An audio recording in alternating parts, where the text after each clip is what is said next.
Лес в огне. Напомним, пожароопасный сезон в Якутии объявлен с 28 апреля. Первые возгорания в этом году зафиксированы в Мигино-Кангаласском и Усть-Алданском районах. Особый противопожарный режим введен в Амгинском, уже названном Мигино-Кангаласском и Усть-Майском районах Якутии. С подробностями Александра Хлопкова.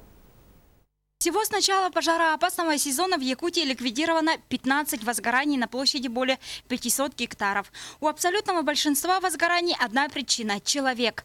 4 случая связаны с неосторожным обращением с огнем местного населения, 11 возгораний в лесу – последствия неконтролируемых сельхозпалов. Запрещается любое выжигание сухой травянистой растительности, стерни, пожнивных остатков на землях сельскохозяйственного назначения.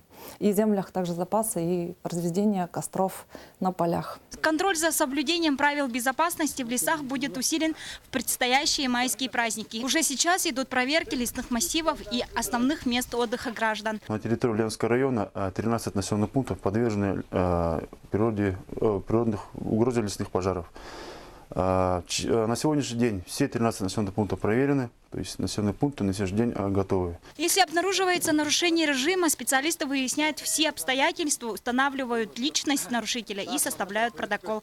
За нарушение требований пожарной безопасности во время противопожарного режима грозит штраф с 4000 до 500 тысяч рублей. Но это касается тех случаев, когда ущерба лесу нет. Если он есть, автоматически наступает уголовная ответственность. Несет ответственность, кто непосредственно произвел этот несанкционированный сельхозпал.